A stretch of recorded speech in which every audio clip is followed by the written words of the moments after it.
We're looking at photographs taken of Meier holding a laser beam-type weapon on July 6, 1977. The photographer is the woman Meier, who brought him this weapon, an antique 600-year-old beam-type weapon. He looks a lot younger here than in the movie. He was about 40 years old at this time. And this is like another film of his? This is shot on the same day. This was actually the second time that a weapon like this was brought to Meier, and they decided to both photograph and film him handling the weapon during this time. So does anyone else ever touch this weapon, or was Meier the only one? Well, Meier was the only terrestrial person to handle the weapon. Meier was the person who brought it, and another woman named Alina. Also, we'll see her in a little bit. We have some photographs of her. The weapon had some very unusual characteristics. Like what?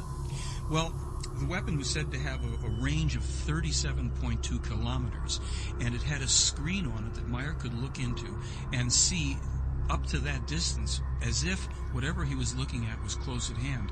All he had to do was concentrate then on the target, whether it would be a little piece of a tree or another vehicle or whatever, and press the trigger, pull back on the trigger, and that beam would travel as far as necessary to destroy the object in question. So he could basically steer the weapon with his mind? Well, this weapon wasn't fully steerable with the mind. It was more that he could focus on whatever he wanted to. He still had to pull the trigger. In their more recent technology, they have weapons that are controlled by the mind, so that only the so-called owner of the weapon can actually activate and use it. It doesn't require the use, then, of a trigger, but rather is mentally controlled by the weapon's owner. We're looking at a film made 30 years ago of a weapon that is, at the time, allegedly 600 years old. Who's this for? Well, this is Alina. She's another extraterrestrial who comes from a very, very distant system in space, and she is holding the weapon here. We see not only the weapon, but this gold suit. What I should tell you is that when Wendell Stevens and the investigative team first saw these photographs and films, they thought, number one, that the weapon had to be a toy, which they discovered it wasn't by searching out every toy supplier in Switzerland as well as toy stores and coming up with nothing.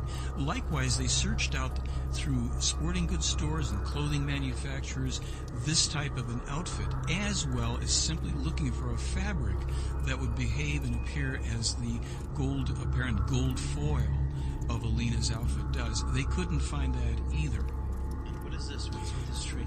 Well, this is one of the two trees that Meier shot holes through using this weapon. This appears to be the apple tree, about 10 to 12 inches in diameter. The investigators couldn't even find a drill bit that long, and plus, as they examined the hole here, they found out that not only was it smooth as glass all the way through, but slightly oval, in addition to the round entrance and exit. There's no possible way of drilling an oval hole. What about these pictures? Well, this is another tree in a forest that Meier had shot a hole through. The investigators had then taken a string, tied it around the trunk, ran it through the hole, and then carried it back all the way into the forest.